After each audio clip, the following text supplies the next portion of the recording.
जैसे मेरी माता जी की मृत्यु हुई तो मुझे नींद नहीं आई कुछ दिनों तक, ठीक बात है, नहीं आनी चाहिए उस समय, तब भी आ गई तो फिर इंसान और पत्थर में क्या अंतर बचा, सीधी सी बात है।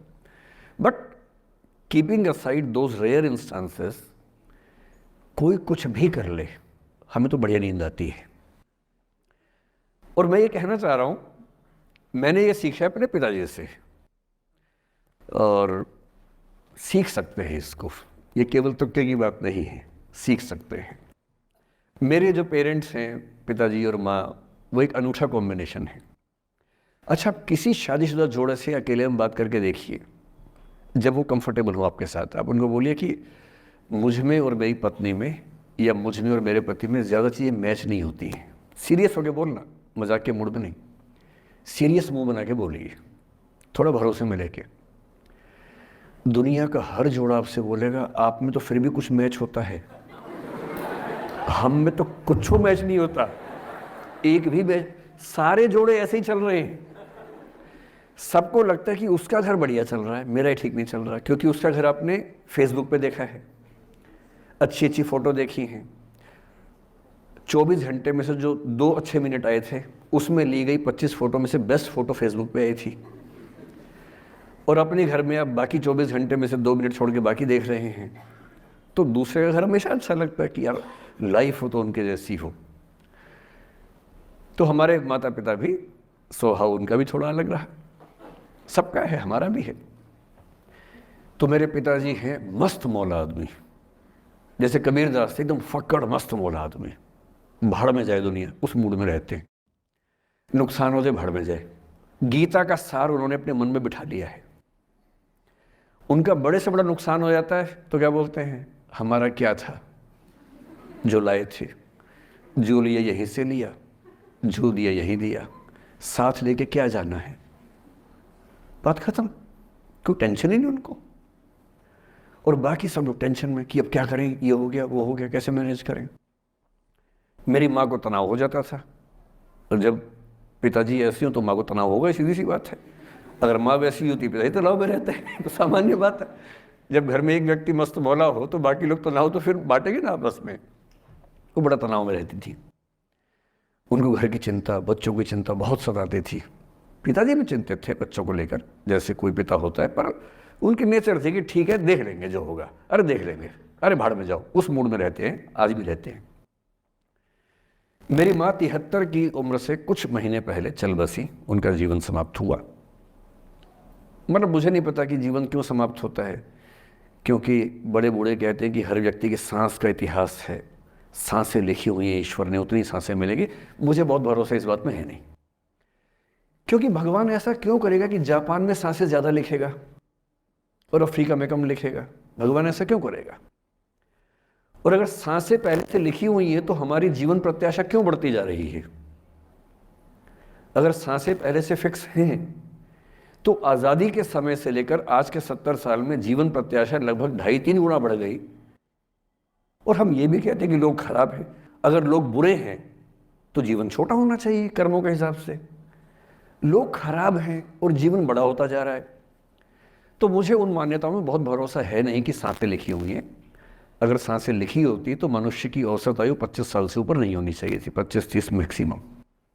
और हम 70-80 साल धूमधाम से जी रहे हैं, जिसका मतलब है कि ये भगवान से ज़्यादा इंसान ने लिखा है, मेडिकल साइंस ने लिखा है, वैज्ञानिकों ने लिखा है। और मैं ऐसा व्यक्ति हूँ, मैं बहुत धार्मिक व्यक्ति हूँ नहीं,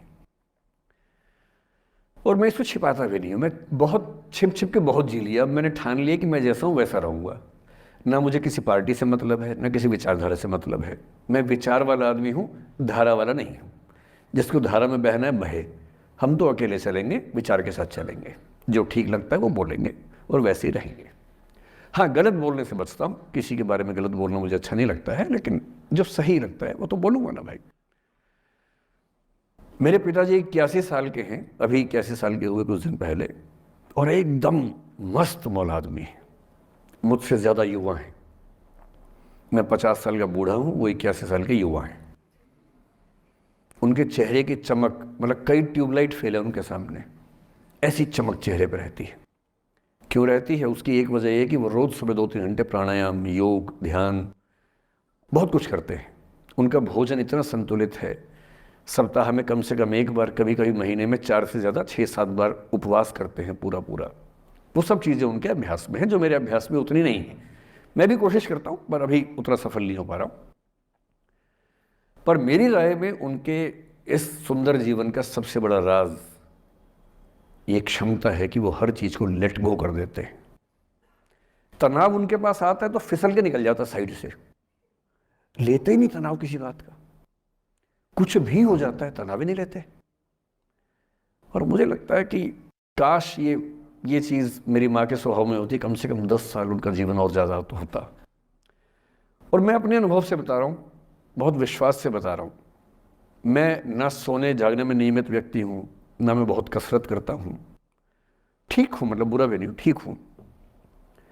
मेरी उम्र के अधिकांश लोग बीपी, शुगर, बहुत बीमारियों से ग्रस्त हैं। मैं फिलहाल नहीं हूँ। क्यों नहीं हूँ?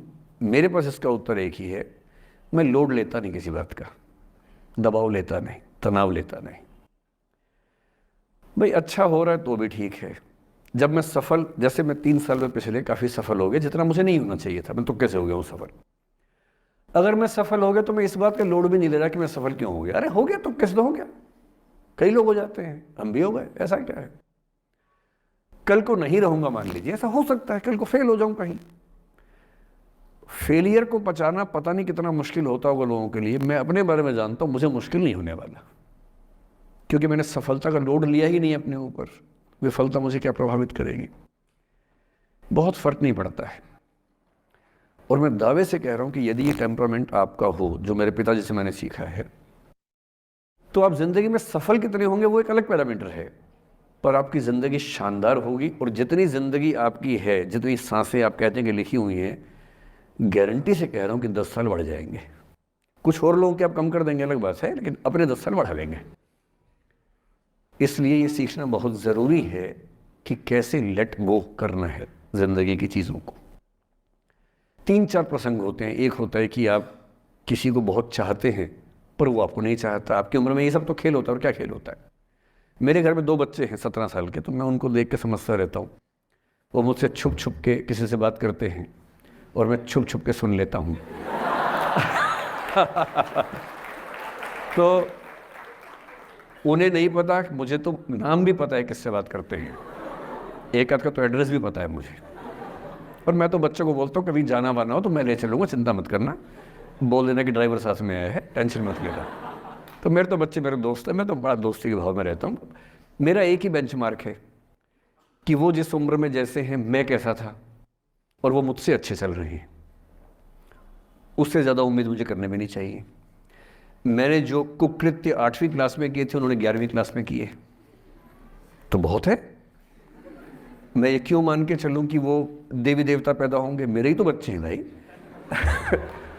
जीन तो मेरे ही है, तो कैसे देवी देवता हो जाएंगे?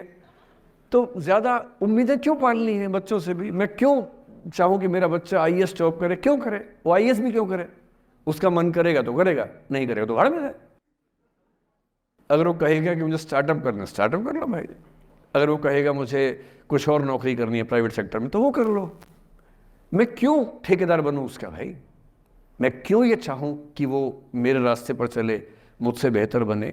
ये सब बेकार की बातें हैं। और पेरेंट्स, आज तो बच्चों से बात कर रहा हूँ, जैसे मैं पेरेंट्स से बात करता हूँ उनकी बहुत क्लास लगाता हूँ कि पेरेंट होना और बच्चे का दुश्मन होना कई बार बराबर हो जाता है। और यदि आप नहीं चाहते कि आप बच्चों के दुश्मन बने, बहुत सारे लोग मन ही मन में पेरेंट्स से नफरत करते हैं, माँ बाप से नफरत करते हैं, क्योंकि माँ बाप ने पेरेंटहुड का धर्म ठीक से निभाया नहीं। उन्होंने इतनी इच्छाएं थोपी, इतने दबाव बनाए कि बच्चों को ज़िंदगी के कई फैसले इस दबाव में करने पड़े कि मेरे पेरेंट्स ये चाहते हैं, वो बन ही नहीं पाए जो वो थे। और दुनिया में सबसे बुरी स्थिति है वो न हो पाना जो आप हैं। अपनी सहजता से दूर होना, इससे बड़ी बुरी कोई स्थिति नहीं। साहित्य में इस पर खूब लिखा गया है।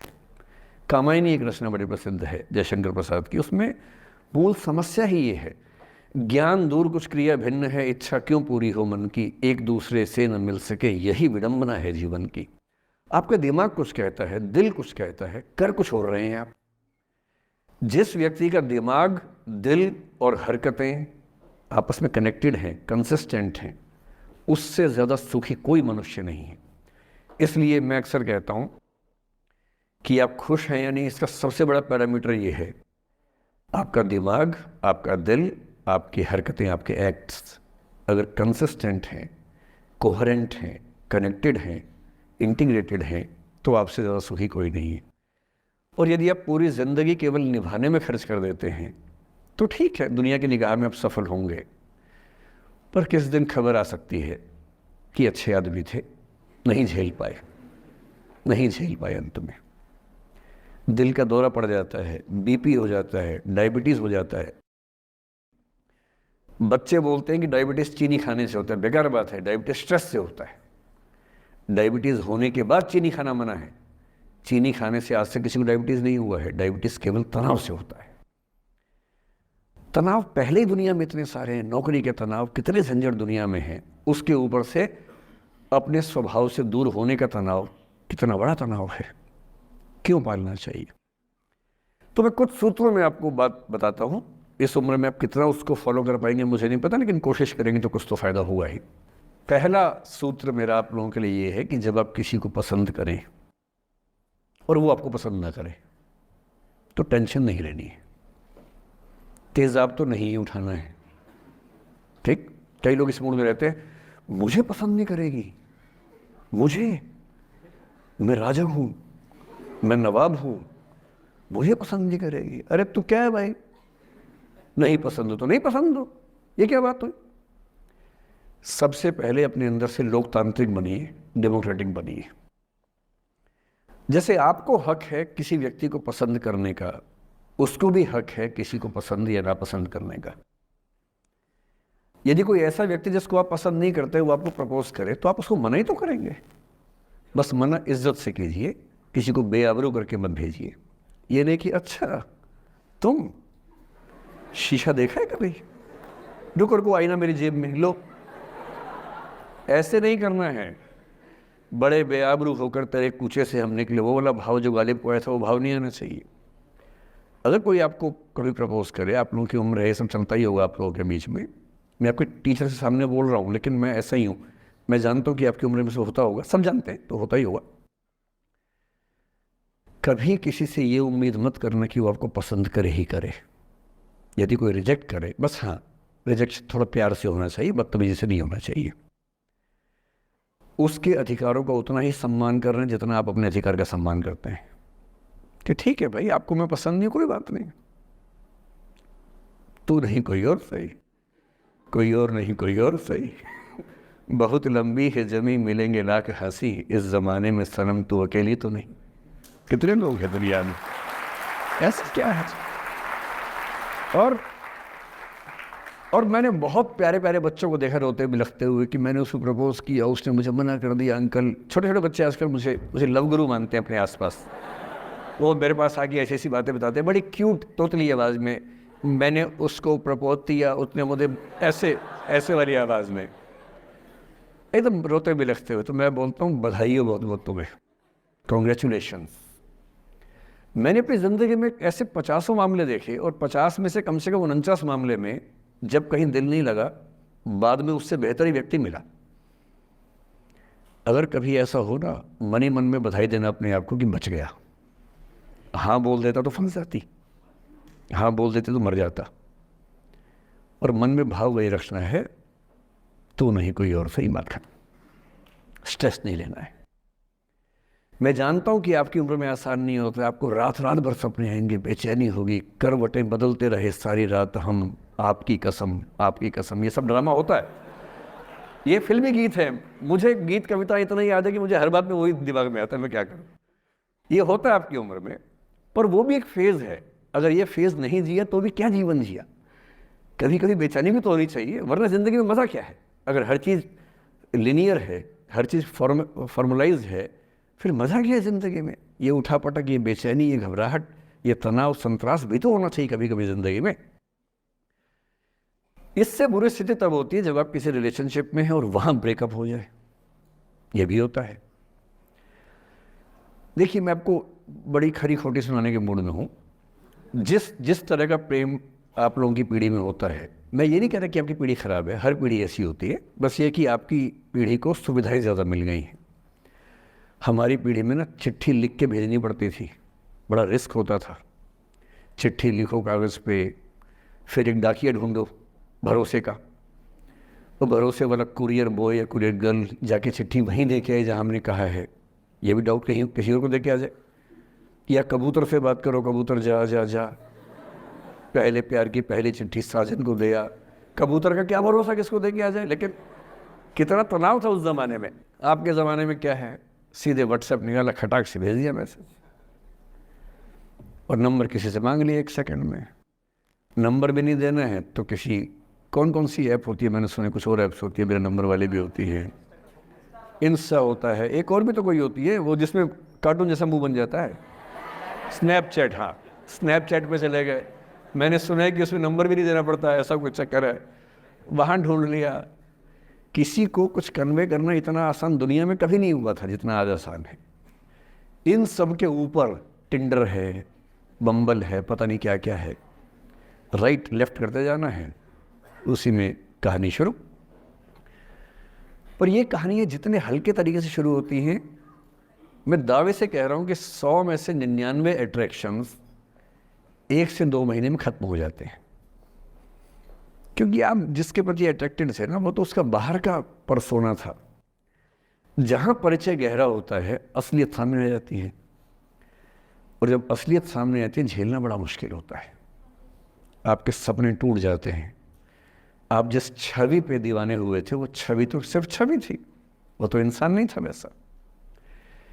99% केसेस में मेरा ख्याल है कि अट्रैक्शन 1-2 महीने में समाप्त होता है। उसके बाद तो एक बोझ है जो आप ढो रहे हैं। कभी कभी होता है कि दोनों का ख़त्म हुआ तो बात आसान है, कभी कभी किसी एक का ख़त्म होता है, एक का नहीं होता है, वहाँ मामला मुश्किल हो जाता है। तो ऐसा हो सकता है आपके जीवन में कि दूसरा साथी आपका ये कहे कि भैया देखो, मैं तुम्हारे साथ कुछ महीने से हूँ, पर मुझे अब अच्छा नहीं लग रहा, मैं ब्रेकअप करना चाहता हूँ। मैं आपसे निवेदन करूँगा कि ये मान के मत चलना कि उसने आपको धोखा दिया है, क्योंकि बच्चे तुरंत उस मुद्रा में आए थे, अच्छा अब मैं कुल्हाड़ी उठा लूँगी, अब मैं तेज़ाब उठा लूँगा, तूने मुझे धोखा दिया है, तूने मुझे चीट किया है, you are a cheat, you are a liar, you are a पता नहीं क्या क्या। पता इंग्लिश में गालियाँ बड़ी सुंदर देते हैं बच्चे। मैं ये कहना चाह रहा हूँ कि इस बात की संभावना मान के चलिए कि हो सकता है कि आपके साथ 2 महीने रहने के बाद सच में उसको ये लग जाए कि आपके साथ ट्यूनिंग ठीक नहीं है, या आपको लग जाए कि आपकी ट्यूनिंग उस व्यक्ति के साथ ठीक नहीं है। और किसी मुर्दा को अपने पास पकड़ के रखना उसका मज़ा नहीं है। आप किसी को बांध तो लेंगे, पर जब उसका दिल आपके पास है ही नहीं, दिल विहीन लाश अपने पास टिका के रखना, एक मुर्दे को बांध के रखना, इससे बेहतर है जाने दो। बांधना नहीं, बांधते वो हैं जिनमें असुरक्षा बहुत ज़्यादा होती है। उस असुरक्षा से बचने का उपाय खुद को बेहतर बनाना है। आप इतने बेहतर हों कि आपको चाहने के लिए हज़ारों लोग हों। क्यों आप इतना डिपेंडेंट होते हैं कि इस एक व्यक्ति के अलावा मेरा कोई है ही नहीं दुनिया में, ऐसा क्यों सोचना है। और ऐसे ही मामले में ये करना है वो अफसाना जिसे अंजाम तक लाना ना हो मुमकिन, उसे एक खूबसूरत मोड़ देकर छोड़ना अच्छा। और ये खूबसूरत मोड़ कैसे होगा? अगर कोई जाना चाह रहा है तो आपके पास 3 ऑप्शंस हैं। एक, ना उसको अच्छे से बात करे ना ख़राब से बात करे, न्यूट्रल होके जाने दे। एक, उसको धमकी दे, बर्बाद कर दूंगा, छोड़ूंगा नहीं, तो निकल के देख घर से, तेरे एड्रेस पता करवा लूँगा, मेरे साथ 50 दोस्त हैं, मेरे सारे आवारा हैं, सारे बेरोज़गार हैं, सारे कुंठित लोग हैं, सारे गुंडे मवाली हैं, उनका धंधा यही है, तेरे पीछे छोड़ दूंगा सबको। एक ही तरीका है। और तीसरा ये कि ठीक है यार, ऑल द बेस्ट, जा सिमरन जा, जी ले अपनी ज़िंदगी। अरे ठीक है, हो सकता है मैं तुझे ठीक नहीं लगा, कोई बात नहीं, लेकिन किसी से मिलो तो बढ़िया से मिलना, तेरी ज़िंदगी अच्छी हो। मैं भी ढूंढ लूँगा किसी न किसी को, थोड़ी हेल्प कर दी हो, कहीं इंट्रो करवा दी हो मेरी भी, लेकिन ठीक है तू भी जा। ये होता है खूबसूरत मोड़ देकर छोड़ना अच्छा। चिपकू नहीं बनना है किसी के पीछे, ना बोरा जाना है कि तुम जाओ, मैं तो दीवाना, स्थाई दीवाना हूँ तुम्हारा। कोई जब तुम्हारा हृदय तोड़ दे, तड़पता हुआ जब तुम्हें छोड़ दे, तब तुम मेरे पास आना प्रिय, मेरा दर खुला है, खुला ही रहेगा तुम्हारे लिए। वाह। पहले के ज़माने में बेरोज़गारी का ये लक्षण था। हम जब छोटे थे ये गाने सुनते थे, हम यही सुन के बड़े हुए कि ऐसा ही करना पड़ता है शायद प्रेम में। तो हमारे स्कूल में लोगों ने इसका पैरोडी बनाई, जब कोई तुम्हारा सर फोड़ दे, तड़पता हुआ जब तुम्हें छोड़ दे, तब तुम मेरे पास आना प्रिय, ये क्लिनिक खुला है, खुला ही रहेगा तुम्हारे लिए, तो बस आ जाना। जब कोई तुमको सड़क पे छोड़ दे, गाड़ी अपनी वहाँ से मोड़ ले, तब तुम मेरे पास आना प्रिय, ये ठेला खड़ा है, खड़ा ही रहेगा तुम्हारे लिए। क्यों भाई, क्यों खड़े रहोगे? बेरोजगार हो क्या? अरे ठीक, जा सिमरन जा, जी ले, और मैं भी जा रहा हूँ जीने के लिए। ये दीवाना नहीं बनना है कि तुम मतलब मुझे ना चाहो तो कोई बात नहीं, किसी और को चाहोगी तो मुश्किल होगी। अजीब हाल है यार। तुम ठेकेदार हो कि तेरा ठेका मेरे पास है, नहीं तो किसी के पास नहीं है। अजीब हाल है। अरे ठीक है भाई, उसकी ज़िंदगी है, जीने दो उसको। क्यों किसी की ज़िंदगी में इतना हावी होने का प्रयास करना है? जब आप नहीं चाहते कि आपकी ज़िंदगी में कोई हावी हो, आप क्यों किसी की ज़िंदगी में इतने हावी होंगे? और जब बहुत दर्द हो ना, हमेशा दूसरे के पर्सपेक्टिव से भी सोच के देखिए कि उसको ऐसा क्यों करना पड़ा। क्या पता कोई मजबूरी हो, कभी कभी होती है। मैं बुद्ध की मजबूरी सोच के परेशान होता हूँ कई बार, और फिर मैं सोचता हूँ कि काश यशोधरा जैसा व्यक्तित्व सबका होता। बुद्ध की रियल कहानी क्या है शायद किसी को नहीं पता। मैं जिस कहानी की बात कर रहा हूँ, मैथिली शरण गुप्त नाम के एक बड़े प्रसिद्ध कवि ने यशोधरा नाम की पुस्तक में वो कहानी लिखी है, भूमिका में जिक्र किया। बुद्ध बचपन से ही थोड़े से वैरागी किस्म के व्यक्ति थे। उनकी कुंडली देख के एक ज्योतिषी ने बताया भी था। माता पिता बहुत परेशान थे, शुद्धोदन उनके पिता का नाम था। माता पिता ने बहुत कोशिश की कि इस बच्चे का मन विरक्त न हो। अच्छा महल बनवाया, सारी सुविधाएं दी। जैसे ही बुद्ध थोड़े से किशोरावस्था में आए, उस समय की दुनिया की सबसे खूबसूरत महिला से, लड़की से, यशोधरा से उसकी शादी करवा दी। यशोधरा के पिता ने काफ़ी एग्ज़ाम लिए बुद्ध जी के, वो सारे एग्ज़ाम में पास हुए, तब जाके शादी हुई, ऐसे नहीं हुई। शादी हुई तो बुद्ध भी ठीक था, रमे रहे उस जीवन में। बेटा हुआ उनका राहुल। अब बुद्ध की विरक्ति का भाव बढ़ता जा रहा था। 29 साल की उम्र के आसपास ऐसा हुआ कि उन्होंने एक मृत व्यक्ति को देख लिया, एक बूढ़े को देखा, एक भिखारी को देखा, एक बीमार को देखा। विरक्त हो गए और उनका मन हुआ घर छोड़ दूं, ज्ञान की खोज में चला जाऊं। अब ज्ञान की खोज में जाएं, उनको पता है कि भाई मेरी पत्नी भी है, मेरा बेटा भी है, राज्य भी है, कैसे छोड़ दूं? छोड़ना जरूरी है। अंदर की आवाज है कि छोड़ो, तुम इस चीज के लिए नहीं बने हो, तुम्हारा स्वधर्म कुछ और है। बाहर की जिम्मेदारी है कि छोड़ नहीं सकते। मैं अनुमान करता हूं कि बुद्ध ने शायद अपने पिताजी से कहा हो कभी कि पिताजी मैं बहुत परेशान हूं, छोड़ना चाहता हूं। तो पिता ने समझा बुझा के मना किया होगा कि बेटा शोभा नहीं देता, ऐसा मत करो। हो सकता है पत्नी से भी बात की हो, पत्नी ने भी कहा हो कि ये क्या बात हुई, हम सबका जीवन तुम पे टिका है, बच्चा अभी बिस्तर से भी नहीं उतरा है, अभी तो चलना भी नहीं शुरू किया है, तुम ऐसी बात कर रहे हो। इसका जिक्र नहीं मिलता इतिहास में कि ये बात हुई कि नहीं हुई। और एक दिन बुद्ध ने तय किया और वो आधी रात को पत्नी और बेटे को सोता हुआ छोड़ के चले गए। इसको बौद्ध परंपरा में महाभिनिष्क्रमण कहते हैं, बुद्ध का अपने घर से निकल जाना। अब बुद्ध चले गए, लेकिन मैथिली शरण गुप्त यशोधरा के पर्सपेक्टिव से बुद्ध को देख रहे हैं। यशोधरा बहुत परेशान है, भाई पति चला गया है, बच्चे का पिता चला गया, मजाक छोड़ना है।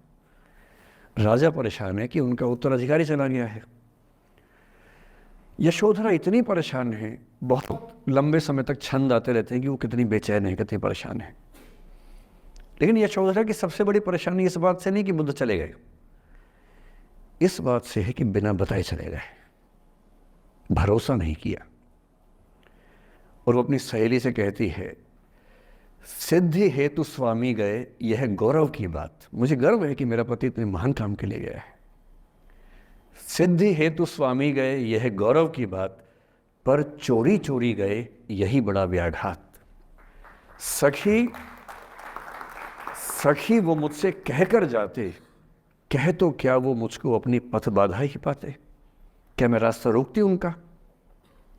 उसके मन में ये मलाल है कि बिना बताए चले गए। वो इस भाव को लेट गो नहीं कर पा रही है, परेशान है। फिर बुद्ध को ज्ञान मिला 6 साल की तपस्या के बाद। बोधगया में बोधि वृक्ष के नीचे ज्ञान मिला। बात फैल गई।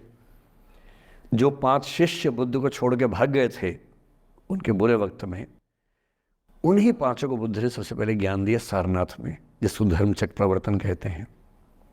बुद्ध की ख्याति बढ़ने लगी। शुद्धोदन ने बुद्ध के पास, अपने बेटे के पास कई लोगों को भेजा ये कहने के लिए कि भाई यहाँ भी तो आओ, हमसे भी तो मिलो। बुद्ध का ऐसा प्रताप था कि जो उनके पास जाता वो बुद्धम शरणम गच्छामि हो जाता, वापस ही नहीं आता। तो फिर शुद्धोदन ने बुद्ध के बचपन के एक दोस्त को ये कह के भेजा, भैया मैं जानता हूँ तुम वापस नहीं आओगे, पर प्रभावित होने से पहले बोल देना कि पापा याद कर रहे थे। तो वो गया, उससे वायदा निभाया, हो तो गया, बुद्ध के संग में दीक्षित हो गया, पर वायदा निभा दिया। तो बुद्ध ने कहा जरूर जाऊंगा, पिताजी की आज्ञा है तो जाऊंगा ही जाऊंगा। बुद्ध पहुंचे अपने कपिलवस्तु, जो अपना इलाका था वहां पहुंचे। पूरे कपिलवस्तु में, नेपाल सिद्धार्थनगर से नेपाल जाएंगे तो नेपाल बॉर्डर पे ही कपिलवस्तु है। मैं देखने गया था वो जगह जहाँ बुद्ध पैदा हुए थे, बड़ा सुंदर स्थान है, आप भी जाकर देखें कभी। तो बुद्ध पहुंचे, रात को एक धर्मशाला में रुके। अब वहाँ हल्ला मच गया कि राजा का बेटा धर्मशाला में। बुद्ध ने कहा भाई मैं देखो राजा का बेटा बन के नहीं आया हूँ, मैं बुद्ध बन के आया हूँ।